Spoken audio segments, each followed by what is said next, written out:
दोस्तों, आज बात करने वाले हैं वन्य जीव संरक्षण 1972 के बारे में, जो कि 9 सितंबर 1972 को बना था। इसमें सात अध्याय, 66 धाराएं और कुछ अनुसूचियां हैं। इसमें अवैध शिकार, हाड़ मांस, खाल के व्यापार पर रोक के लिए बात कही गई है। पशु किसे कहेंगे? स्तनधारी तथा रेंगने वाले जंतु, उभयचर जंतु, मछली, बिना रीढ़ वाले जंतु तथा उनके बच्चे, अंडे। पशु वस्तु किसे कहेंगे? हाथी दांत आदि को। सर्कस किसे कहेंगे? पशु प्रदर्शन को। आखेट किसे कहेंगे? बंधुआ पशु या वन पशु को हानि। पशुधन किसे कहेंगे? फार्म पशु को। ट्रॉफी किसे कहेंगे? ट्रॉफी का अर्थ हानि पहुंचाने वाले पशु के अतिरिक्त किसी भी बंदी या अन्य पशु का पूरा या कोई भाग किसी भी तरह प्राकृतिक या कृत्रिम रूप से रखा गया हो या सुरक्षित किया गया हो, ऐसे को क्या कहते हैं? ट्रॉफी कहते हैं। चर्म प्रसाधन, ट्रॉफी को औषधि लगाना को चर्म प्रसाधन कहते हैं। मांस किसे कहते हैं? अंडा, खून, हड्डी सभी मांस हैं। ध्यान रखना है, अंडा, खून, हड्डी सभी मांस के अंतर्गत आएंगे। 221 राष्ट्रीय उद्यान, 26 अभयारण्य के बारे में है। वन्य जीव परिरक्षण का एक निदेशक, फोकस बिगड़ रहा है कैमरे का।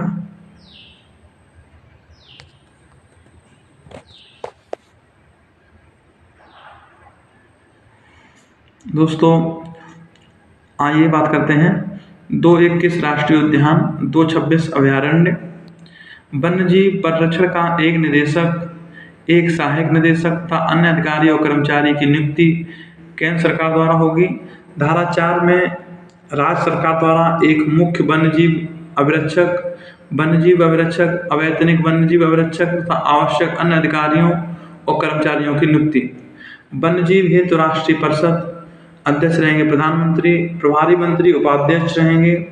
राष्ट्रीय परिषद स्थायी समिति, न्यूनतम 10 सदस्य जो कि उपाध्यक्ष द्वारा नियुक्त किए जाएंगे। इसी प्रकार राज्य के लिए सीएम अध्यक्ष होंगे। राज्य परिषद की बैठक वर्ष में कम से कम 2 बार राज्य द्वारा आदेशित स्थान पर होगी।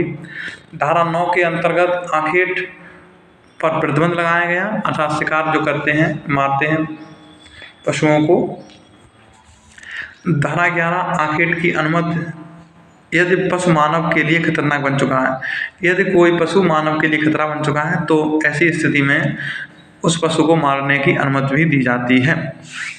अन्यथा की स्थिति में आप किसी पशु को नहीं मार सकते। धारा 12 विहित फीस का भुगतान किए जाने पर तथा मुख्य वन्यजीव अभिरक्षक के लिखित आदेश द्वारा अनुमति प्राप्त होने पर विशेष प्रयोजनों हेतु पशु आखेट को अनुमति देता है। कलेक्टर द्वारा किसी क्षेत्र के संबंध में 60 दिनों के भीतर अधिसूचना जारी होगी। कलेक्टर द्वारा जांच होगी, डालेगी। दावों का कलेक्टर द्वारा दावे की जांच होती है। दावों का विनिश्चय कलेक्टर द्वारा अधिसूचना जारी होने के 2 वर्षों के भीतर होता है। वन्यजीव अभयारण्य में प्रवेश पर प्रतिबंध लगाया गया है।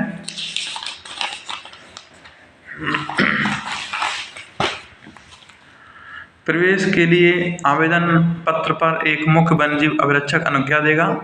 वन्यजीव अभयारण्य में आग लगाना निषिद्ध है। बिना आदेश आयुध अंदर ले जाना प्रतिबंधित किया गया है। आप बिना आदेश के कोई भी हथियार अंदर नहीं ले जा सकते हैं। धारा 32 में विस्फोटक नहीं ले जा सकते। वन्यजीव अभयारण्य का नियंत्रण मुख्य वन्यजीव अभिरक्षक करता है। पशुधन का टीकाकरण होता है। सलाहकार समिति का गठन राज्य सरकार द्वारा होता है। वन्यजीव अभयारण्य या राष्ट्रीय उद्यानों के अतिक्रमण हटाने की व्यवस्था है। अतिक्रमण हटाने हेतु सहायक संरक्षक से नीचे कोई प्राधिकृत नहीं है। कोई क्षेत्र राष्ट्रीय उद्यान के रूप में घोषित राज्य सरकार द्वारा होगा। वन क्षेत्र शिकार प्रतिबंधित कुछ समय के लिए। केंद्रीय चिड़ियाघर प्राधिकरण का गठन केंद्र सरकार द्वारा होगा। 12 व्यक्ति हैं इसमें, अध्यक्ष प्लस सचिव प्लस सदस्य। त्यागपत्र केंद्र सरकार को देंगे। कार्यकाल 3 वर्ष होगा। अध्यक्ष या सदस्य लगातार 3 बैठकों में अनुपस्थित रहने पर हटाया जा सकता है।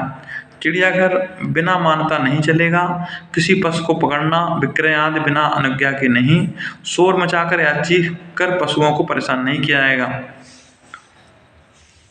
38 राष्ट्रीय बाघ संरक्षण प्राधिकरण है। अध्यक्ष इसमें होता है पर्यावरण और वन मंत्रालय का प्रभारी। कार्यकाल इसका 30 वर्ष होता है। प्राधिकरण का कोई कर्मचारी जो ऐसा होने में इच्छुक नहीं है, वह इच्छुक न होने की तिथि से 6 माह की अवधि के अवसान तक पद धारण करेगा। बाघ आरक्षित क्षेत्र के संबंध में सूचना केवल लोक हित में रद्द की जा सकती है। अपराध नियंत्रण बोर्ड ब्यूरो जो है, अपराध नियंत्रण ब्यूरो केंद्र सरकार द्वारा गठित होगा। संरक्षक इसमें निदेशक रहेगा। सहायक निदेशक जो होंगे आईजी होंगे। धारा 44, बिना अनुज्ञप्ति ट्रॉफी और पशु वस्तुओं से व्यवहार निषिद्ध है। मुख्य वन्यजीव अभिरक्षक द्वारा लाइसेंस होगा। लाइसेंस से इनकार हो जाएगा यदि मुख्य वन्यजीव अभिरक्षक करे तो अपील सरकार को करनी है। यदि इनकार प्राधिकृत व्यक्ति द्वारा तो अपील मुख्य वन्यजीव अभिरक्षक को करनी है। अपील आदेश की तारीख से 30 दिन के भीतर होगी। धारा 50, प्रवेश, तलाशी, गिरफ्तारी, निरोध एसआई से नीचे अर्थात सब इंस्पेक्टर से नीचे नहीं कर सकता। अध्याय 5 का नियम या आदेश का उल्लंघन होने पर 3 वर्ष + 25,000 रुपये का जुर्माना होगा। गिरफ्तारी की जमानत हो जाती है। अपराधों का समन होता है। अपराधों का संज्ञान परिवाद पर। पश्चातवर्ती द्वारा होता है कोई अपराध तो 3 से 7 वर्ष की सजा + 25,000 रुपये जुर्माना। कम से कम 60 दिनों के नोटिस तथा परिवाद करने की अपने आशय की सूचना देनी होगी। कंपनी द्वारा अपराध, अवैध शिकार और व्यापार से प्राप्त की गई संपत्ति संपहरण कर ली जाएगी क्योंकि प्रतिषेध है। आरोप लगाने की तिथि से 6 वर्ष पूर्व अर्जित की गई संपत्ति जब्त नहीं की जाएगी। संपहरण की सूचना की अवधि 30 दिन होती है। अपील हाई कोर्ट जज करेंगे। हाई कोर्ट अपील आदेश की तारीख से 45 दिनों के भीतर होगी। अपराधी को पकड़वाने पर जुर्माने का 50% इनाम, न्यूनतम 10,000 रुपये। आवेदन में भूल ठीक 1 वर्ष के भीतर। वन पशु को हानिकारक पशु घोषित केंद्र सरकार द्वारा किया जाएगा। FD/ST लोगों को वन भूमि पर अधिकार दिलाया। वन अधिकारों का मान्यता अधिनियम 2006। दोस्तों, ये था आपका अधिनियम, यहीं पर समाप्त होता है। फिर मिलेंगे एक नए अधिनियम के साथ। तब तक के लिए नमस्कार।